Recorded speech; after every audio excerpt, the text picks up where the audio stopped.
Welcome back to rising Pakistan. जैसा कि हम बात कर रहे थे इस ब्रेक से पहले कि पाकिस्तान की इंटरनेशनली बहुत सी चीज़ें हैं जिन्होंने हमें नाम दिया और मकाम दिया, लेकिन ख़ास तौर पे जो हमारे माउंटेन्स हैं, हमारे पहाड़ हैं, है ना जी, वो पाकिस्तान की पहचान है।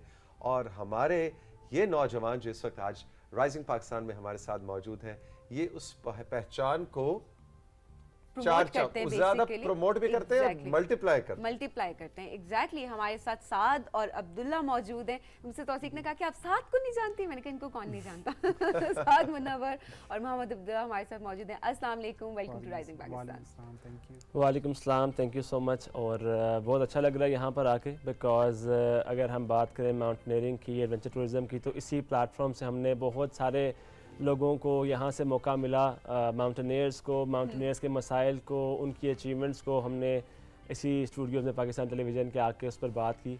अच्छा, तो फ़ायदा भी होता है इस तरह की चीज़ों के ऊपर बात करने का, या बस तुम अपने दिल की भड़ास निकाल के चले जाओ? डेफिनेटली फ़ायदा होता है। तो भी आई थिंक बहुत ज़्यादा उस माउंटेनियर को भी एक हौसला अफजाई होती है कि यार मेरी बात जो है वो पहुँच रही है। एंड देन जो उनकी अचीवमेंट को यहाँ पर सराहा जाता है तो फिर वो और मोटिवेट हो जाते हैं कि इसके बाद जाके यार हमारा मुल्क जो है, क्योंकि इतना ही काफ़ी होता है कि इंसान के लिए से पता हो कि मेरा जो कौम है वो इसको पसंद कर रही है, मुझे ऑन कर रही है, तो वो फिर और जज्बे के साथ जाके, बिकॉज यही जज्बा है और आपको पता है दीवानगी है और क्या है इसमें। लेकिन ये एडवेंचर टूरिज्म की तरफ आने का क्या रुझान था? इस तरफ क्यों रुझान हुआ? क्या सोचा आपने, दिल में क्या था? सिर्फ पाकिस्तान को प्रमोट करना था या खुद भी बहुत ज्यादा शौक है एडवेंचर का? बस ये एक पैशन है इस पे। मतलब जब आप स्टार्ट करते हो एज ए बिगिनर तो आपको शुरू में थोड़ी मुश्किलात आती हैं, पर फिर आपको आहिस्ता आहिस्ता इसका मज़ा आने लगता है, और फिर जब आपको इसका मज़ा आने लगता है तो बस फिर ये पार्ट ऑफ योर लाइफ बन जाए। वैसे आप डिजिटल मार्केटिंग के प्रोफेशन में हैं, और आपका वैसे मतलब पहाड़ों से कोई रिश्ता ताल्लुक नहीं है, आप कोई हुंजा गिलगित शमशाल में पैदा नहीं हुए, है ना? यही कहानी साथ की है। और ये मेरा ख्याल है कि आपकी जनरेशन में जो हमें ट्रेंड चेंज होता हुआ नजर आ रहा है कि हमें सिंध के सहराओं से, पंजाब के मैदानी इलाकों से भी लड़के लड़कियां अब नजर आते हैं जो कि जिनका टारगेट है K2 की पहाड़ हर जगह के लोगों को खींच के ले आते हैं, हर जगह के लोगों को खींच के लेके आते हैं। तो ये I think this is really, क्या फर्क आप देखते हैं कि जो पहाड़ी इलाकों में पैदा हुआ उसकी तो नेचुरली पहाड़ से दोस्ती होनी है, और जो मैदान में पैदा हुआ, या इट इज जस्ट प्रैक्टिस? फ़र्क है तो सीख भाई, लेकिन यह है कि उसके बाद एक टैलेंट है, एक नेचुरल आदत होती है कि पहाड़ में उन्हीं के बेटे हैं, वहीं पे ज़िंदगी गुजारी। लेकिन अब हम ये देख रहे हैं, आपने बेटियां भी हैं जैसे अब आपने, लेकिन जैसे जिक्र किया कि अब पंजाब से, सिंध से, यहाँ से भी लोग जा रहे हैं और जो है ना अचीव कर रहे हैं बहुत सारी चीज़ें। तो मेहनत और उसके बाद अगर स्ट्रक्चर हो, अपॉर्चुनिटीज़ हो, और उनके पास एक रोड मैप हो कि हमें क्या करना चाहिए, क्या ट्रेनिंग्स लेनी है, क्या हमारा रास्ता बनना है, तो डेफिनेटली हर जगह से लोग अचीव कर सकते हैं और कर रहे हैं।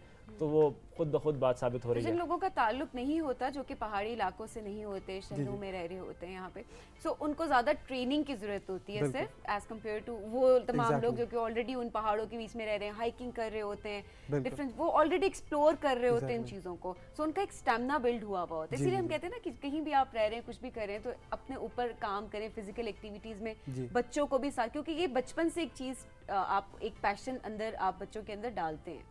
अच्छा जी, आज की अब इस नशिस्त में हमने दो काम करने।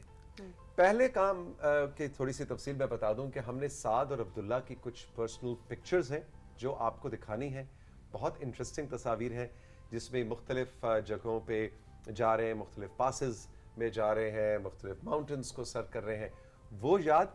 लेकिन साथ ही साथ जो ब्रॉडर सवाल मैं और सबीन साद के सामने रखना चाह रहे हैं, of course Abdullah also can contribute, वो ये है कि मैं, जिसने कभी हाइकिंग नहीं की, जिसको सिर्फ पहाड़ अच्छे लगते हैं, उसको पहाड़ों से इश्क है, मोहब्बत है, मैं पहाड़ों की चोटियां सर करना चाहता हूं, लेकिन मैं एक आम पाकिस्तानी शहरी हूं, लड़का लड़की, ठीक, वो मैं यहां हूं, और K2 की चोटी यहां है।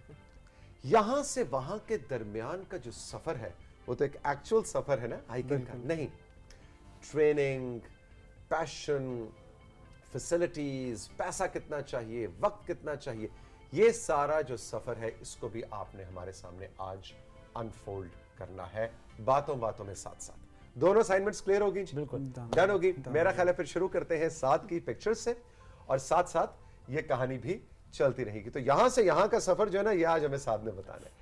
तो ये है जी साथ की पिक्चर्स, बताएं जी कहाँ है, क्या हो रहा है? ये नेपाल की पिक्चर है तौसीक भाई, पाकिस्तान की जो पहली एक्सपीडिशन थी अन्नपूर्णा की, जो हम नेपाल से भी इनफैक्ट हमारी बात हुई थी, तो ये उसके दौरान की पिक्चर है। और बेस कैंप से मैं हाई कैंप पे राब्ते में हूँ, क्योंकि पहाड़ की जब एक्सपीडिशन हो रही होती है स्पेशली 8,000 मीटर की चोटियों की, तो उसमें कम्युनिकेशन और बहुत सारी चीज़ें जो है ना साथ साथ चल रही होती हैं। एग्जैक्टली।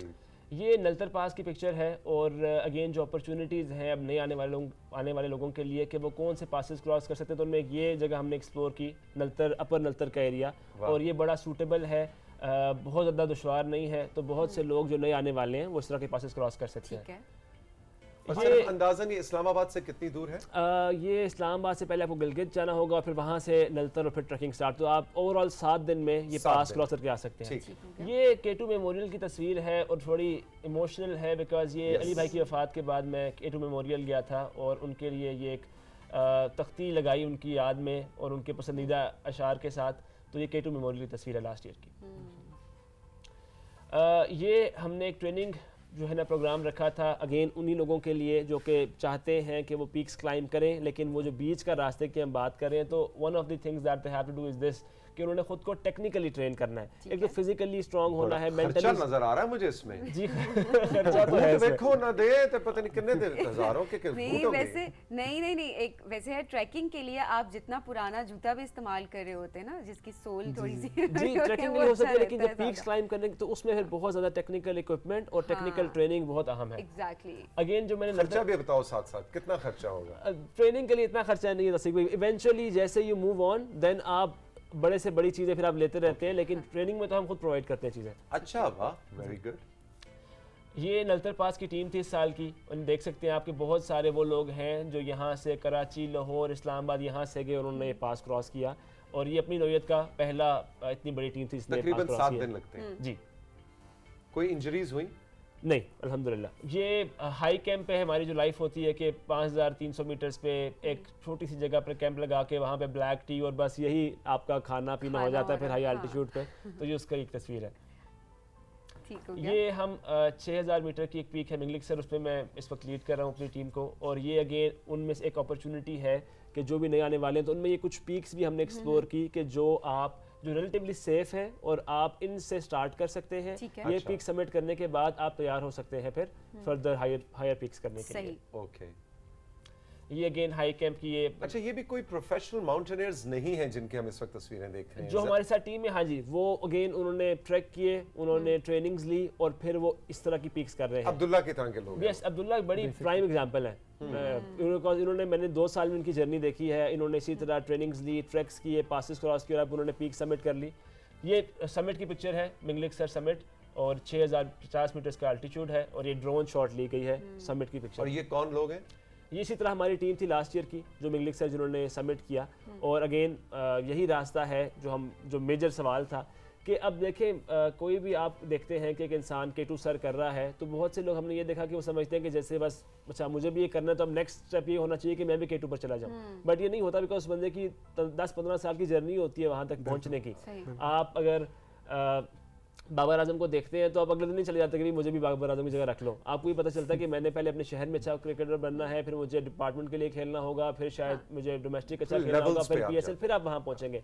सो अनलेस आप तैयार हैं, इतने पैशनेट हैं पूरा रास्ता कवर करने के लिए, तो ही आप वो ख्वाब देख सकते हैं, और अगर आप वो तैयार हैं तो फिर डेफिनेटली आप पहुंच भी सकते हैं। लेकिन यह कि ये शुड बी कि मुझे आपको पता हो कि मैंने ये सारा रास्ता तय करना है और फिर मुझे यहाँ पहुंचना है। अब्दुल्ला, क्योंकि आप बिगिनर हैं और जिस राइडर ने बताया अब तो आप बिगिनर अब तो नहीं रहे लेकिन अब आप बिगिनर थे, क्या क्या चैलेंजेस आपने पहले स्टेप्स में आपने फेस की, like first step, second step और थर्ड स्टेप, जो कि सबसे मुश्किल थे? क्या क्या चैलेंजेस? मेरा ख्याल है फॉर अ बिगिनर जो सबसे मुश्किल मरहला होता है वो होती है गाइडेंस। ठीक है, कि उसने अपनी स्टार्ट कहाँ से लेना है, क्योंकि लोगों को शौक तो मतलब बहुत होते हैं, लेकिन ये थोड़ा सा रिस्की भी हो जाता है माउंटेनियरिंग, तो इसमें आपकी ट्रेनिंग बहुत ज़रूरी है। तो मेरा ख्याल है जिसको भी इस चीज़ का शौक है, फर्स्ट स्टेप उसका होना चाहिए कि वो बेसिक माउंटेनियरिंग कोर्स एक ले ले। अगर उसने इस चीज़ में सेफ होना है और वो अच्छे तरीके से इसमें एक्सेल करना चाहता है। अच्छा, चस्का है ये वैसे बहुत बड़ा है वाकई। ये मैंने देखा है कि ये माउंटेनियरिंग और ट्रैकिंग का बाकायदा लोगों को नशा हो जाता है। अगर ये चस्का ना होता तो बंदा एक ही ट्रैक के बाद वापस कभी वापस आ जाता। So then it's on and on Yes. and on. क्या ये क्या चक्कर है, साथ बताओ जरा। आई थिंक बहुत सारी बातें हैं। एक तो सेंस ऑफ अचीवमेंट भी है ऑफ कोर्स पीक्स सबमिट करने में, और दूसरा आप ऐसी जगह देखते हैं और ऐसे अपने आप को भी ऐसा एक्सप्लोर करते हैं जो आपको पता ही नहीं होता कि एग्जिस्ट भी करता है इससे पहले। लाइक ऐसे भी लोग मैंने देखे हैं कि पहली पीक करते हुए रिलेक्टेंट हैं कि पता नहीं हमें करना चाहिए नहीं, लेकिन उसके बाद नेचर के साथ ऐसा कनेक्ट करते हैं, लोकल कम्युनिटी के साथ ऐसा कनेक्ट करते हैं, ख़ुद को ऐसा एक्सप्लोर करते हैं, अल्लाह ताला के साथ ऐसा उनका फेथ डेवलप हो जाता है कि उसके बाद वो पूछ रहे होते हैं कि नहीं अब हमने नेक्स्ट वीक कब करनी है और हमारा कोई नेक्स्ट प्लान बनाए। तो वो अगेन वो है ना कि एक वो शेर है कि ना तजर्बाकारी से वाइस की ये बातें हैं, उस रंग को क्या जाने पूछो तो कभी पी है। तो वो जब आप करते हैं तो पता चलता है कि उसके अंदर क्या है। अच्छा, इसमें एज का आप किस तरह रिकमेंड करेंगे? मसलन 50 प्लस के लोग या 60 प्लस के लोग भी शामिल हो रहे हैं अपने उन ख्वाबों को, उन ड्रीम्स को जो पूरे नहीं हो सके, लेकिन उनका ख्याल है कि अच्छा अब जाके एक अपॉर्चुनिटी आई है तो हम इसको करें। वैसे भी जो इस वक्त कार्लोस सूरिया क्लाइंबर है स्पेन का, जो 82 ईयर्स ओल्ड है और वो 8000 मीटर की चोटियों में स्टिल क्लाइंब कर रहा है। तो दैट मीन्स कि अगर वो 8000 पे क्लाइंब करे तो 6000 5000 ये तो सब किया जा सकता है। सिर्फ ये है कि ख़ुद को फिजिकली ट्रेन करना होगा, और जो भी उसके, बिकॉज पहाड़ तो ही नहीं पूछेगा आपकी एज क्या है, वो तो ये कहेगा आपको ये चीज़ें करके आनी है, इतनी मेहनत करके आनी है, इतनी ट्रेनिंग करके आनी है। वो आप करके आएँ तो आप किसी भी एज को, इनफैक्ट स्टैटिस्टिक्स ये कहते हैं कि जो रिलेटिवली मैच्योर लोग हों 40 साल के बच्चे, उनका ज़्यादा चांस है सक्सीड करने का। अच्छा। क्योंकि वो मेंटली, पहाड़ ने आपको कहीं ना कहीं मात तो देनी है, आपको दुश्वारी से गुजरना पड़ेगा। तो उनका जो उसको लेने का मुश्किलात के साथ जो उनका कह लें कि Attitude है। वो बेहतर होता है as compared to very young person, because उसको एकदम से जब जो है ना नाकामी मिलती है और तो उसको लगता है कि मैं अचीव नहीं कर पाऊंगा, तो वहाँ पे अच्छा रिप्लाई नहीं दे पाता। तो जो मैच्योर लोग हैं वो ज़्यादा अच्छा अक्सर क्योंकि उन्होंने रिस्पॉन्स अपनी देते हैं। आम जिंदगी के अंदर दुश्वारियां, मुश्किलात, चैलेंजेस देखे होते हैं, वो गिरे होते हैं, फिर उठे होते हैं, फिर गिरे होते हैं। जबकि एक यंग लड़की या लड़का जो है तो वो तो कहेगा कि okay this is the end of the world. जी। और उनको अपनी ताकत पे होता है ना कि मैं बहुत स्ट्रांग हूँ, मैं यंग हूँ, मैं एनर्जेटिक हूँ, मैं करूँगा। जब जैसे ही वो चीज़ टूटती है तो वो कहते हैं अब क्या करना है। तो फिजिकल के साथ साथ बेसिकली आपको मेंटल स्ट्रेंथ आपकी बहुत ज़्यादा मैटर कर रही होती है। अब एक और चैलेंज जो आता है जब आप ट्रैकिंग पे जा रहे हैं, आप बिगिनर हैं, आपने एक चीज़ को स्टार्ट की, बिगिनर क्या वैसे अच्छे के पसीने छूट जाते हैं जब हाई एल्टीट्यूड सिकनेस आ जाती है।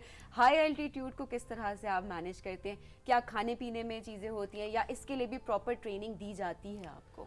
सब कुछ है। एक तो ये कि बॉडी को सही तरीके से एक्लेमेटाइज करना होता है, एक्लेमेटाइज का वर्ड बहुत इस्तेमाल होता है। तो आपने जब इंक्रीज़ करना है, असेंड करना है, हाई एल्टीट्यूड पे जाना है, तो ये बहुत ज़रूरी है कि आप ग्रेजुअली जाएँ। अगर आप करें कि हम 5000 6000 पे अगर जाते भी हैं, मुझे भी आप यहाँ से हेलीकॉप्टर पे उठाएं और K2 बेस कैंप उतार दें तो मैं बीमार हो जाऊंगा, बिकॉज बॉडी को मौका ही नहीं मिला एक्लेमेटाइज करने का। तो अगेन बहुत से लोग, जिस तरह अब्दुल्ला ने कहा कि एजुकेशन इसकी बड़ी अहम है, आपको पता होना चाहिए किसी भी फील्ड के हवाले से। इसी में भी ऐसे ही है कि अगर आप जोर पे जाएंगे कि यार मैं तो स्ट्रांग हूँ, मैं तो यहाँ पे 10 किलोमीटर भागता हूँ, मैं तो हाफ मैराथन भागता हूँ और मुझे तो ज़रूरत नहीं है एक्लेमेटाइज की, मैं तो एक दिन में 1000 मीटर असेंड करूँगा, अगले दिन फिर 1000 मीटर असेंड करूँगा।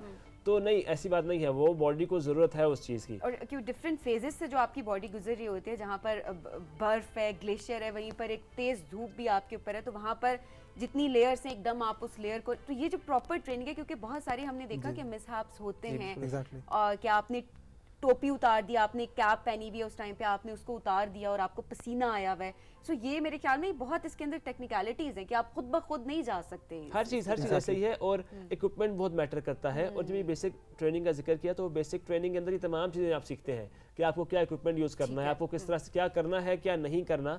एंड देन आप अपने आप को फ़र्ज़ कर लें, उसके बाद भी अगर हो जाती है high altitude sickness, acute mountain sickness, तो आपका रद्द-ए-अमल क्या होना चाहिए। तो ये वो था। मैं अभी रिसेंटली एक हादसा हुआ कुछ सालों पहले कि हो गई सिकनेस, लेकिन अगेन वही मेंटालिटी थी कि नहीं हम करेंगे, कोई मसला नहीं है। अब कहीं पर आपकी बहादुरी होती है, कहीं पे बेवकूफ़ी होती है। जहाँ पे बीमारी हो गई है वहाँ पे आगे नहीं जाना, शोखे नहीं होना। हाँ जी, शोखे नहीं होना, ये तो खैर किसी भी चीज़ में। खैर साथ तो माशाल्लाह एक ऑथर हैं, इस वक्त खुद एक ट्रेनर हैं, और एडवेंचर टूरिज्म के हवाले से पाकिस्तान, नेपाल, कहाँ इन्होंने काम नहीं किया। इस ब्रेक के बाद जो अब मैं और सवीन लेने जा रहे हैं राइजिंग पाकिस्तान में, हम आपको ज़रा अब्दुल्ला की कहानी थोड़ा तफसील से बताएंगे, जो कि एक डिजिटल मार्केटिंग प्रोफेशनल है। इनका किसी पहाड़ी इलाके से ताल्लुक़ नहीं है, लेकिन 2 साल से पहाड़ की मोहब्बत में ये गिरफ्तार हुए। कुछ इनकी तस्वीर और इनकी कहानी इस ब्रेक के बाद।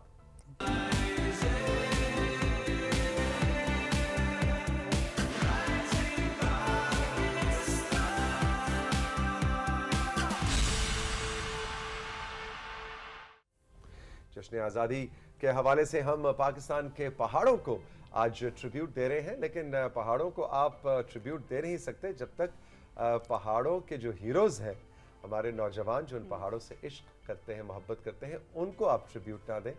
साद और अब्दुल्ला आज हमारे साथ मौजूद हैं। अच्छा जी, अब्दुल्ला की कहानी अब ज़रा अनफोल्ड करते हैं। अब्दुल्ला, थोड़ा सा हमें कुछ तस्वीर भी हम साथ साथ दिखाते हैं, लेकिन साथ साथ आप बताएं किस जगह की तस्वीर है, क्या हुआ, कहीं डरे, कहीं चोट लगी, क्या हुआ? हाँ जी, अब्दुल्ला की पिक्चर्स। ये फर्स्ट पिक्चर जो आप देख रहे हैं अभी, ये मिंगलिक सर बेस कैंप की है। ओके, ये पिक्चर एक्चुअली 4 दिन पुरानी है। ये चार जी, 4 दिन पुरानी है। 4 दिन पुरानी है। जी, जी, जी। अच्छा, ओके। ये मिंगलिक सर का बेस कैंप है। अभी मैं 2 दिन पहले शमशाल से वापस आया हूँ और मिंगलिक सर एक्सपेडिशन पे ही था, जिसकी पिक्चर्स आपने साद भाई की भी पहले देखी है। वाह जी वाह। इसी के एक्सपेडिशन पे था। ओके, ये पिक्चर है, हमारे 2 लेजेंड्स हैं पाकिस्तान के। मेरे लेफ्ट पे शाहीन बेग हैं, मेरे राइट पे अमीनुल्लाह बेग हैं। जिसको भी माउंटेनियरिंग की नॉलेज है उनको पता होगा कि ये 2 कौन हैं। ये दोनों हमारे 8000 समिटर्स हैं। जो अमीनुल्लाह बेग साहब हैं, उन्होंने 5 की 5 8000 मीटर की पीक्स की हुई हैं। जो लेफ्ट पे शाहीन बेग है, उन्होंने 2 पीक्स की हुई हैं और वो इस टाइम माउंटेनियरिंग की क्लासेस भी देते हैं। ये एक तरह से मेरे टीचर भी हैं माउंटेनियरिंग के। ओके, तो आपने इनसे सीखा? मैंने इन्हीं से सीखा। जबरदस्त। ये हीरो कौन है? ये आगे वाली जो अगली जो फिल्म आ रही है उसका सीक्वेंस है? नहीं, ये फात मुस्तफा है कि मिशन इम्पॉसिबल 45? ये मोहम्मद अब्दुल्ला है और ये भी 3 दिन पुरानी पिक्चर है वाह। मिंगलिक सर एक्सपेडिशन की। जबरदस्त, बड़ा सीन है भाई तेरा तो। जी, ये हम तकरीबन 5700 मीटर की एलिवेशन पे इस टाइम है, मिंगलिक सर पे ही। मेरे राइट पे मिस्टर अमीनुल्लाह बेग, मेरे लेफ्ट पे मदद अली, उनका भी ताल्लुक शमशाल से है, वो भी हमारे एक हाई एल्टीट्यूड गाइड हैं। बिल्कुल बिल्कुल। और ये बीच में हमारी ज़ारा हैं, ये भी एक एक्सपेडिशन मेंबर थी हमारी। अच्छा, आप लोग अब देखिए बिल्कुल आम से लोग हैं हमारे जैसे, है ऐसा ना? ही है, ऐसा ही है। लेकिन मैं तो बड़ा आई एम रियली इम्प्रेस्ड कि अच्छा, डर वर लग, कोई चोट वोट लगी कभी अब्दुल्ला? नहीं, अगर आपके पास ट्रेनिंग हो और आप कॉन्फिडेंट हो, आप डरो नहीं, तो आई डोंट थिंक। लेकिन फिर भी चोट हो तो सकता लगेगी, है, ना? हो इंजरी सकता कोई है। होगी हो, क्योंकि डेफिनेटली आप इतनी सबमिट कर रहे हैं, इतनी पीक्स जाके, और बात ये कि मैंने इतनी उसको आप- भी फाद मुस्तफा मायूं सईद से मिला दिया। अब वो कैसे कहेगा मुझे चोट कहे लगी? कि मुझे अपने चोट उस लगी। लेवल पे रहना है उसने, है अब तो ना? ना दर्द होनी ना सर्दी लगनी। चोट हो भी तो हम उसे दरगुजर सह लेते हैं। सह लेते हैं। ये पिक्चर है लास्ट अक्टूबर की, अच्छा। ऑगवेयर 5। ये मैं शमशाल ही गया था as part of an advance mountaineering course. ये साद भाई ने लीड किया था और ये हमारी समिट की पिक्चर है। ये जो पीक आप देख रहे हैं, ये इसका फर्स्ट समिट था, ये अनक्लाइम्ड थी पहले। अनक्लाइम्ड पीक थी जी, इस पे हमने ट्रेनिंग हासिल की थी। जबरदस्त जबरदस्त। ये खूसपांग की कैंप साइट है। अच्छा, K2 बेस कैंप का जब आप ट्रैक करते हैं तो आपके पास एक ऑप्शन होती है गोंदगोरो ला पास की। पास जब आप डिसेंड करते हैं तो आप खुसपांग के कैंप साइट पे उतरते हैं। ये बहुत डिस्टिंक्टिव सी जो एक पीक है, ये लैला पीक है। अच्छा, इस पीक पे काफ़ी इंटरनेशनल स्कीयर्स और लोकल भी स्की करने आते हैं। अच्छा जी, इसके समिट से। अच्छा, आजकल तो मौसम बड़ा फिट होगा वहाँ पे, मतलब बहुत ज्यादा सर्दी नहीं होगी? नहीं, सर्दी तो होती सर्दी? है। एल्टीट्यूड पे तो सर्दी होती एल्टीट्यूड है। का कोई वो दिसंबर और अगस्त का कोई फर्क नहीं है। उधर अभी भी इतनी ठंड है जो हमारे विंटर में भी नहीं। और ये पिछले खाने की पिक्चर से, खाना क्या खाते हैं जब आप इन जगहों पे जाते जब हैं? हम खाना हाई साथ एल्टीट्यूड तो- में जाते हैं तो फिर हम फूड्स जूसेस प्रेफर करते हैं, लिक्विड्स को, क्योंकि है। वो डाइजेशन में अच्छे होते हैं और वैसे भी हाई एल्टीट्यूड में ज़्यादा भूख भी नहीं लगती, तो इसलिए। अच्छा, हाई एल्टीट्यूड पे टेस्ट बड्स भी इफेक्ट होते हैं? सब कुछ इफेक्ट होता था। ओके। ये- और आंसू भी सुना, अगर आप बहुत रात को किसी वक्त आपका रोने का दिल करे और आप साद मुनव्वर को बुरा भला कहना चाह रहे हो, किस्मत को रो रहे हो, मैंने क्यों ऐसा किया, और आपके आंसू गिर जाए तो सुना वो भी बर्फ बन जाते हैं। बिल्कुल ऐसे ही विंटर एक्सपेडिशन में स्पेशली सिख भाई कि आपको अगर जुकाम हो गया या असल में अगर तो यहीं पे जमा होता है सब कुछ, तो आप इतनी तकलीफ में होते हैं कि यार मतलब एक तो ठंड लग रही है, ऊपर से ये सारा अजीब सा हो गया, तो बड़ी तकलीफें होती हैं इसमें। क्योंकि रात के टाइम कैंप से निकलना भी एक एक्सपेक्टेशन होता है। एग्जैक्टली जी। एग्जैक्टली। आप अच्छा, मैं देख रहा था कि जी, जी। यंग खवातीन भी अब इनकरेज हो रही हैं, उसके बारे में साथ ज़रा थोड़ा सा बताओ कि क्या मतलब आप कैसे उनको इनकरेज करोगे, क्या परसेंटेज है सिंध के इलाकों से, बलूचिस्तान के भी, दूसरे इलाकों जो कि हम जिसको जीबी का एरिया नहीं कहते, क्योंकि जीबी के लोगों के साथ तो हम समझते हैं ना कि हाँ यार तुम गिलगित बल्तिस्तान के रीजन से हो, तुम्हारे लिए तो पहाड़ चढ़ना कोई मसला नहीं। तो वो जो खवातीन हैं उनके बारे में हमें बताइए कि ये कौन प्रोफेशनल्स हैं और ये कैसे इनकरेज हो रही है। तो भाई रिसेंट पास में जो मैंने देखा है बहुत ज़्यादा रुझान है, और मैंने जो देखा है कि ज़्यादा रुझान जो है वो यंग फीमेल्स में है एज़ कम्पेयर टू लड़कों से ज़्यादा लड़कियाँ आ रही होती हैं, और हर जगह से, बलूचिस्तान से भी आई हैं, सिंध से भी आ रही हैं, पंजाब से भी आ रही हैं, और स्ट्रॉन्ग भी हैं। और अब अगेन उनके पास क्योंकि अब मटेरियल तो है, अगर आप पैशनेट हैं तो आप ख़ुद को एजुकेट कर सकते हैं, आप ट्रेनिंग्स भी ले सकते हैं और आप सब कुछ कर सकते हैं। तो मेरी लास्ट इन 2 महीनों में जो समर से गुजरे हैं, इसमें 2 पीक्स पे लीड किया, ऑर्गेनाइज़ किया, और 3 पासेस पे, और उन सब में आई थिंक मेजॉरिटी ख़वातीन की थी।